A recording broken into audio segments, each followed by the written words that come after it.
కూడా మెజార్టీ ప్రభుత్వాలు కాంగ్రెస్ ఉన్నాయి.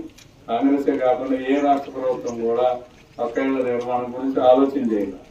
పేదవారికి సాయం చేయాలి, ఇళ్ల నిర్మాణం చేయాలంటే ఒక 10 బొమ్మలు, ఎదురు బొమ్మలు, 10 తాటాకులు ఇచ్చి సరిపెట్టేవారు.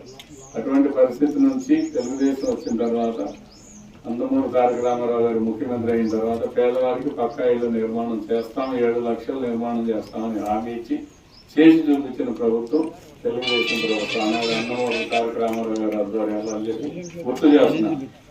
ఆ తర్వాత ఇది దేశవ్యాప్తంగా అమలు చేశారు. ఆ తర్వాత కాంగ్రెస్ వచ్చినా, ఏ పార్టీ వచ్చినా, అధికారంలో ఏ పార్టీ కేంద్రంలో వచ్చినా, రాష్ట్రంలో వచ్చినా సరే ఈ పక్క ఇళ్ల నిర్మాణం పేదవాళ్ళకి శాంక్షన్ చేస్తున్నారు. అది ఇందిరమ్మ ఇళ్లు పేరు మీద శాంక్షన్ చేశారు, ప్రైమ్ మినిస్టర్ ఆవాస్ యోజన పేరు మీద శాంక్షన్ చేశారు, గ్రామీణం పట్టణం అని మార్చుకుని చేశారు. ఏం చేసినా సరే ఈ పథకానికి పునాది వేసింది తెలుగుదేశం పార్టీ, నందమూరి తారక రామారావు అని నిర్బద్ధంగా చెప్పవచ్చు అని చెప్పి మీ అందరికీ తెలియజేస్తా ఉన్నాం. ఎందుకంటే పేదవాడి మీద ప్రత్యేక శ్రద్ధ కనిపించిన పార్టీ తెలుగుదేశం పార్టీ. ఇప్పుడు కూటమి ప్రభుత్వంలో అనేక సంక్షేమ కార్యక్రమాలు, అభివృద్ధి కార్యక్రమాలు చేసుకుంటూ వెళ్తా ఉన్నాం.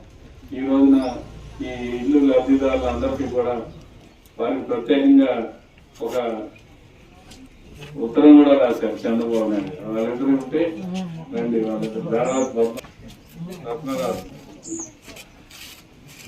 రాసిన ఉత్తరాన్ని కూడా అందిస్తాను. భారతదేశంలో ఏ రాజకీయ పార్టీ పేదవాళ్ళకి పెన్షన్ ఇవ్వాలని ఆలోచన చేయాలి. తెలుగుదేశం వచ్చిన తర్వాతే నందమూరి తారక రామారావు గారు మొట్టమొదటిసారి పెన్షన్ పెట్టారు. అది కూడా అప్పుడు 35 రూపాయలతో స్టార్ట్ చేశారు.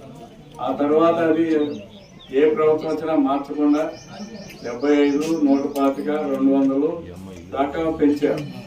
చంద్రబాబు నాయుడు గారు 200 పెన్షన్ 2000 చేసింది చంద్రబాబు నాయుడు గారు 2014-19 కాలంలో. ఆ తర్వాత జగన్మోహన్ రెడ్డి గారు 3000 చేయడానికి 5 సంవత్సరాలు తీసుకున్నారు. చంద్రబాబు నాయుడు గారు ఎన్నికల ముందు హామీ ఇచ్చారు, పెన్షన్ తీసుకొస్తానని, 4000 ఇస్తానని. ఆ రకంగా 4000 రూపాయలు అధికారంలో వచ్చిన మొదటి నెలలోనే అందజేసిన ఘనత ఈ కూటమి ప్రభుత్వాన్ని మీకు గుర్తు చేస్తాం. ఇట్లా సంక్షేమ పథకాలు, పెన్షన్ కూడా నేను ఇందాక చెప్పినట్టు ఇళ్ల స్కీమ్ పెట్టింది తెలుగుదేశం, పెన్షన్ స్కీమ్ పెట్టింది తెలుగుదేశం, నందమూరి తారక రామారావు. నేనే ఆయన పార్టీ వ్యవస్థాపక దినోత్సవం కూడా జరుపుకున్నాం. ఇటువంటి సంక్షేమ కార్యక్రమాలు పేదవాడికి పట్టిన అన్నం పెట్టాలని, రాజకీయం ఎందుకు పట్టిన అన్నం పెట్టలేని రాజకీయాలు ఎందుకు, పార్టీలు ఎందుకు అని ప్రశ్నించిన నందమూరి తారక రామారావు గారు కిలో 2 రూపాయలకే బియ్యం ప్రవేశపెట్టారు. ఇంతకుముందు ఎన్నో పార్టీలు పరిపాలన సాగించినాయి. జనతా పార్టీ పరిపాలన సాగించింది, కాంగ్రెస్ పార్టీ పరిపాలన సాగించింది.